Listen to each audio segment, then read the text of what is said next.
Hey everyone! Today we're tackling a common misconception about Buddhism, the idea that all Buddhists are vegetarians. This belief is actually not supported by the Buddha's original teachings. Let's dive into what the Buddha really said about eating meat and explore some fascinating stories from his time. First, it's important to understand that the Buddha did not mandate vegetarianism for his followers. In fact, he explicitly rejected a proposal to make vegetarianism compulsory for monks. The story goes that Devadatta, the Buddha's cousin and rival, suggested that monks should be forbidden from eating meat. The Buddha refused, stating that monks could eat meat as long as it was not killed specifically for them. This principle is known as the threefold pure meat rule. According to the Jivaka Sutta, the Buddha explained, "Jivaka, I say that there are three instances in which meat should not be eaten: when it is seen, heard, or suspected that the living being has been slaughtered for the bhikkhu. I say that meat should not be eaten in these three instances." The Buddha himself was not a vegetarian. There are numerous accounts in the suttas of the Buddha accepting and eating meat. For example, in the Amaganda Sutta, the Buddha refutes the idea that eating meat makes one impure.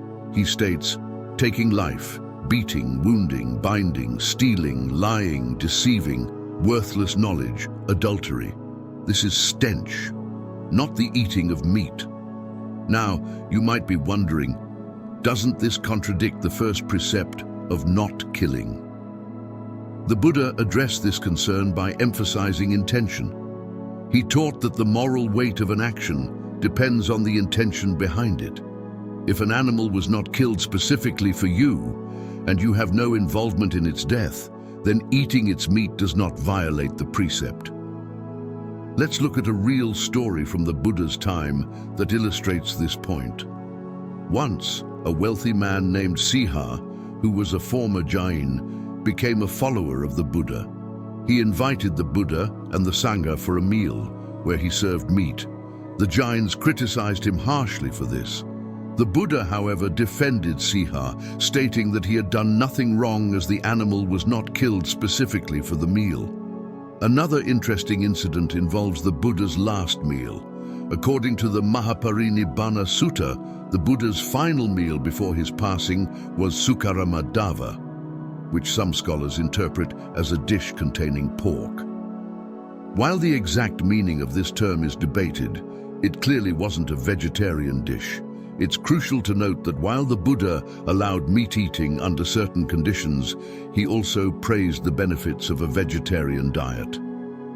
In the Lankavatara Sutra, he speaks positively about abstaining from meat, citing compassion for all beings. However, this was presented as a voluntary practice, not a mandatory rule. The Buddha's middle-way approach to diet reflects his overall philosophy of avoiding extremes.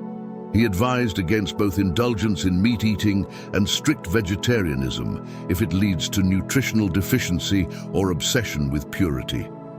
So, what's the takeaway? Buddhism doesn't require vegetarianism, but it does encourage mindful eating and compassion for all beings. Many Buddhists choose to be vegetarian as an expression of compassion, and that's great. But it's not a requirement of the religion. The Buddha's teachings on this subject remind us to focus on our intentions and actions rather than on rigid dietary rules. He emphasized that what truly matters is how we treat others and the purity of our minds, not what we eat.